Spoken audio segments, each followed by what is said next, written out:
I think all the hype for this block was nothing more than a joke, if I'm being completely honest.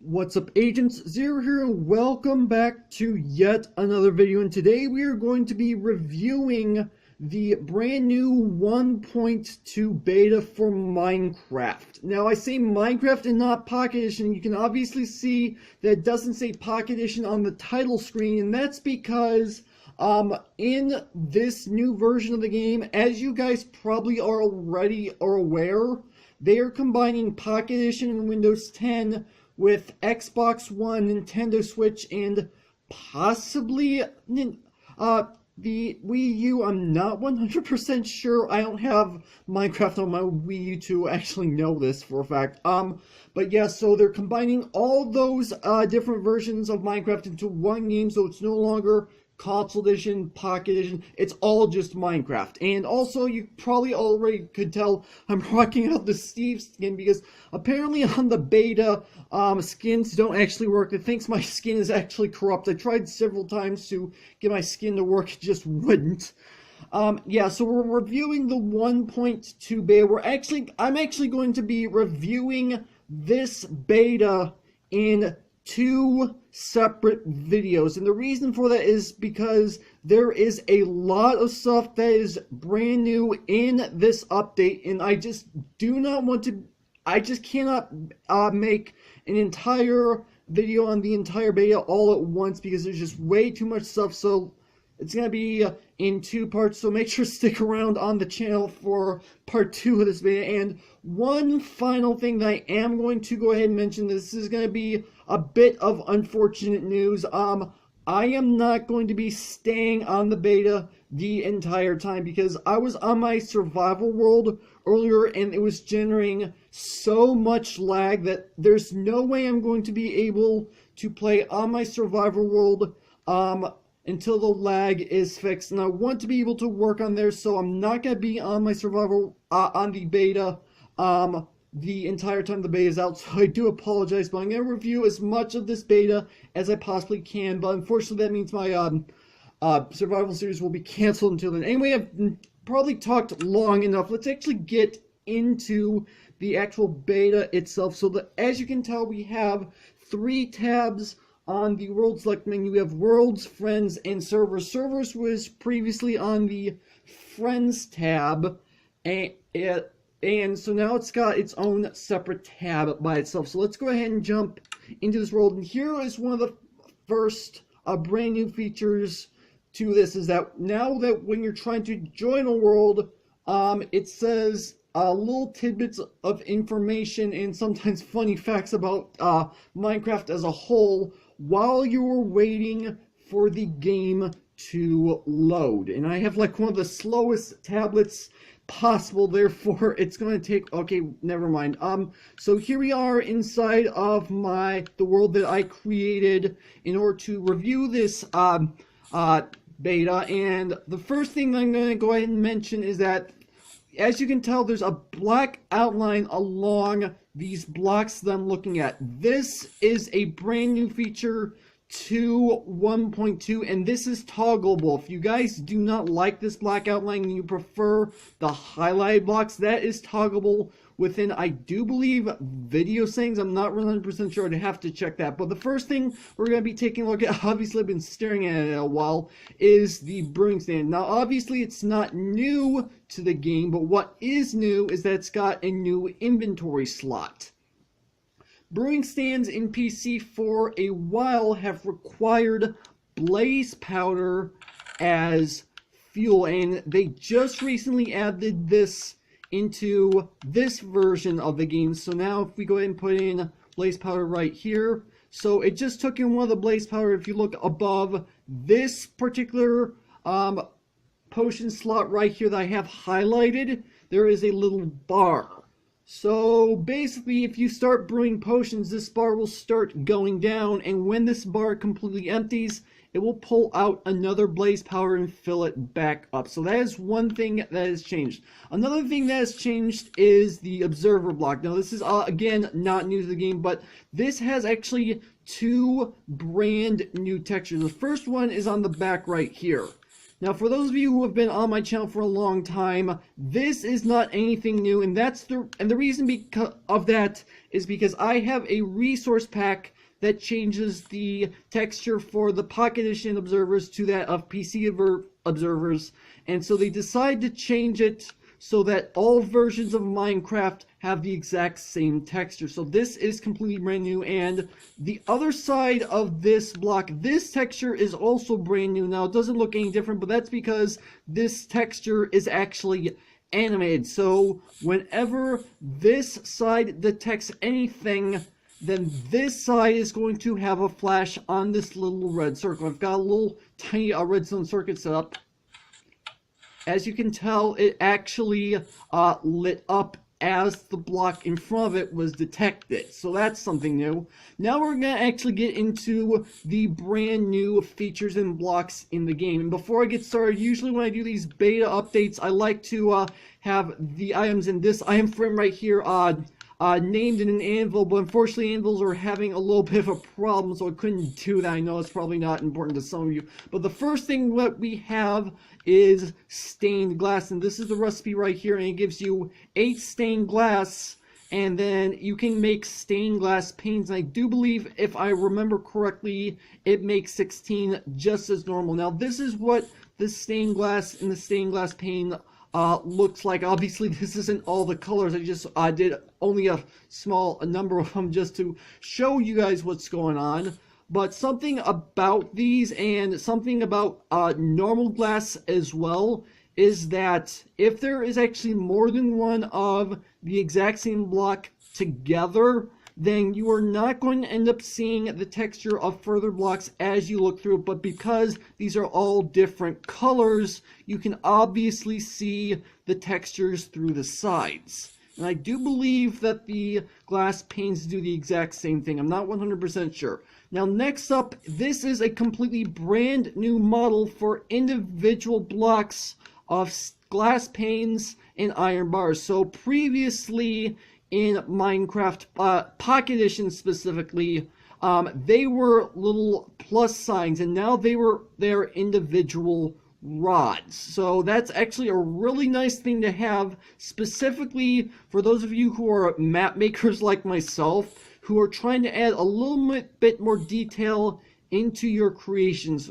Then it does also work on survival modes as well, so you've got that going for you. I really like the fact that they finally added this in. This is something I've been wanting in the game for quite a while, and they finally added it in. And I do believe if you use this with something I forgot to set up, unfortunately, I'll probably have it set up at the end of the second video just to showcase it, is that I do believe if you have just a single one of these above a beacon, you can actually have stained glass above a beacon, and it'll change the color of the beacon. I do believe if you just have a single pole of stained glass paint, it'll do the exact same thing. I'm not 100% sure. I'm going to have to test that. Next up on our list is the armor stand. This is another feature that a lot of people have been asking for, and this is the crafting recipe for the armor stand. And this is actually a completely brand new model. This did not exist previously in this does not exist in Java Edition. I do believe this is completely brand new for the console edition as well. And the reason for that is previously it did not actually have these arms, and the arms are completely brand new. Now, obviously, what you can do is go ahead and put armor on it, but you can also give it tools and weapons. So if I go ahead and do this, it's given it a sword. So that's something new that you can do with them. And if I can put this in the chest, that'll be helpful. Now, something else that you can do with armor stand is you can change their pose. So in order to change their pose, what you have to do is you have to first crouch and then go ahead and click on it. For me, it's my right shoulder button. So do this and it will cycle through a number of different poses. And I honestly haven't, I have looked at what all the poses actually are, but I didn't actually count. This is a ridiculous pose, to be completely honest. I did not count to see how many of these poses there actually are, and it just reset back to default. But that's how you change the different poses. Now, when they were teasing the armor stand on Twitter, you could actually set up a redstone signal, like just simply a button to the armor stand, and it would actually change the pose that way. But unfortunately, I did some testing and it doesn't seem to work like that anymore. So maybe that's removed, maybe it's not yet implemented. I'm not entirely sure. Next up, we have our banners, and this is the crafting recipe. This is the exact same recipe as the wooden sign, except instead it's with wool. Now, you guys probably remember from the previous update, we got colored beds. In order to make colored beds, you have to use all of one color of wool to get that color of bed, and the banners are the exact same way. You cannot combine different colors of wool into one banner, and this is what the banners look like. You can actually set the banners up so that they are facing different directions.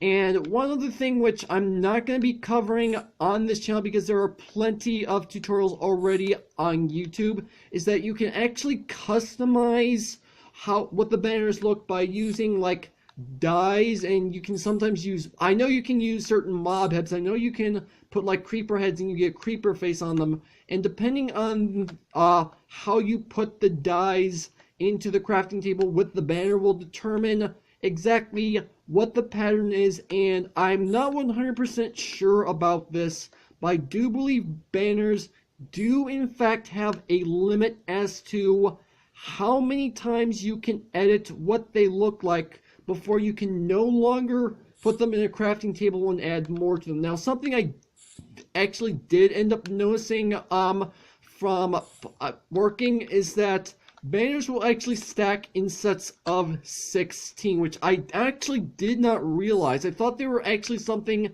that would end up being just single. Obviously, if you go ahead and craft them up so that they have a custom design, they are obviously not going to end up being able to stack with each other unless you make more than one of the same type. Although I didn't test that, I'm not 100% sure, but they do stack in sets of 16, which is kind of interesting.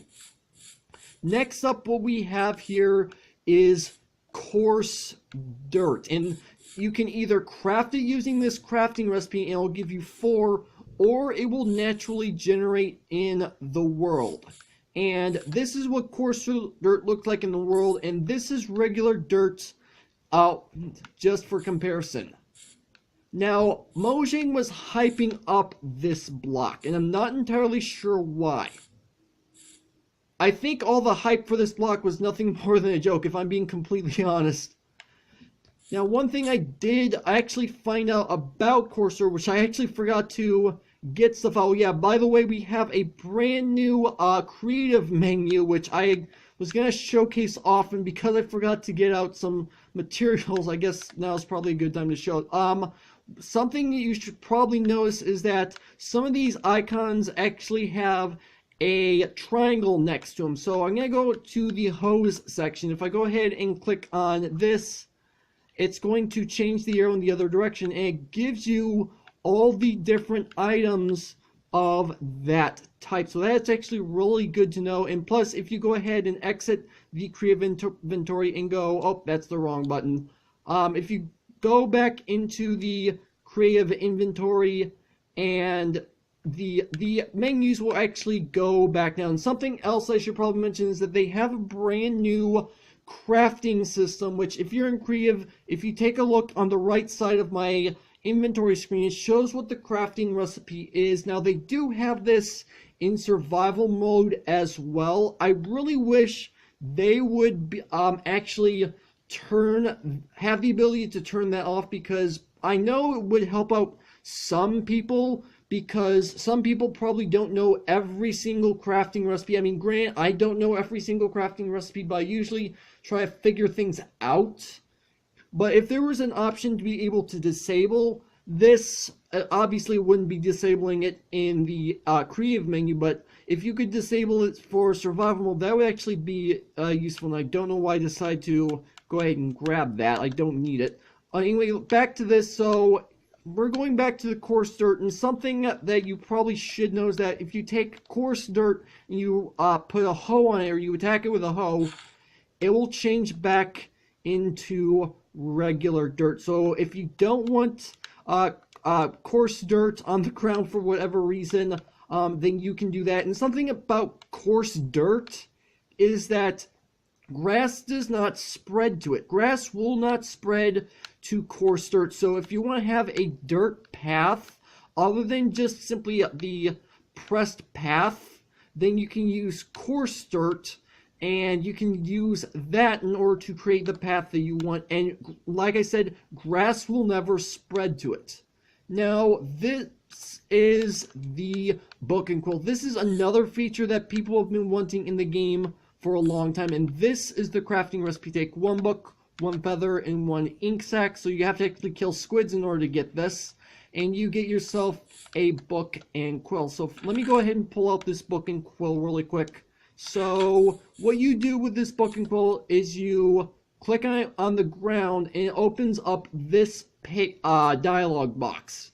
And what you can do is you can actually go ahead and write stuff in here. So let me go ahead and just type in something simple. Just type in hello, because why the heck not?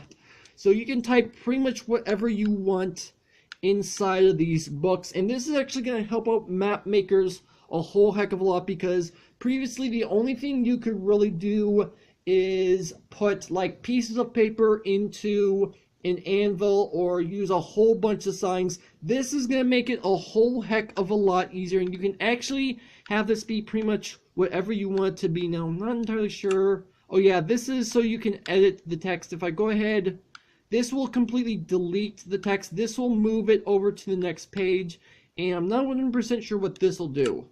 Okay, that just adds in a completely brand new page. Okay, that's good to know. And actually, one other thing that you can go ahead and do with this is this little sign button down here. So let me go ahead and tap this button. So let me go ahead and type in enter book title. You go ahead and type in, let's do something ridiculous. Reading. There we go. And you can do that. And you can also edit who wrote this book. So it doesn't actually have to be me, it could be someone else. Let's just do Steve, because that's the skin that I'm wearing right now. So right below the name, it says, note, when you sign the book, it will no longer be editable. I said that completely wrong. So you have a cancel button, which means you can go back into it. Let me go ahead and move this to the next page over. So let's go ahead and sign. Now let's go ahead and click on sign and close. Now this is what a signed book looks like. It's the exact same as an enchanted book, except it doesn't have that little ribbon on the top of it, and it does have that little shimmer like that of an enchanted book. So now what you can do is you're going to go and click on the ground with it, and you can open it up and you can read what's inside. That's probably one of the stupidest things you could possibly put inside of a book, if I'm being completely honest. Now, this is the last thing of which I am going to be showcasing in this part of the review. The next part of the review will be coming in the coming days, so you guys don't have to worry about this. This is the jukebox, and this is the crafting recipe. So it is a little bit expensive because it does require 1 diamond, but in the end, I really like this block to begin with. Now, here's how the jukebox works. There are some brand new items in the game. These are music discs. So what you do is you take out a music disc and you put it into a jukebox, and the jukebox will play music based on the music disc that you put in. Now, there is a catch to using a jukebox. As of right now, they do not play music whatsoever, and the reason for that is because it is not currently available in the game. The only way you can get them to play music is if you go to the store and purchase a resource pack using the Minecraft coins, and then enable the resource pack. And then you're actually able to play music off of the music disc. Now, I realize there are people who are criticizing Mojang for making this decision because people actually want to be able to play the music discs by default. But if I'm being completely honest, it actually makes a whole lot of sense that they're doing it this way, because if they were to do this, put directly into the game, then mobile devices, when they download the game, that would end up making the game super large. Almost like, I don't know how large the game is as of right now, but it'd be a whole heck of a lot larger with that in the game than would be without it. And that's the whole reason why Mojang left out, because they don't want to make a super large download for the game. They want it to be completely optional. So if you don't want to have to download the resource pack in order to be able to use the music disc, then you're fine. But they're making it available so that if you want the music disc feature, then you have to actually pay for it, which does require a little bit of a download, which admittedly, like I said, does make a lot of sense. And that's the exact reason why Mojang did that. But you know what? At this point, this is where I'm going to end off part 1 of the 1.2 beta. Part 2 will be coming out in the next few days, like I said, so be on the lookout for that. But yeah, that's where I'm gonna end things off. So hopefully you guys have enjoyed. If you did, make sure that like button. One more, then make sure that subscribe button for future content. Also, you can follow me on Twitter at AgentCPU0 to stay updated. This has been Zero Studios. Thank you guys for watching, and with that, I will see you guys later.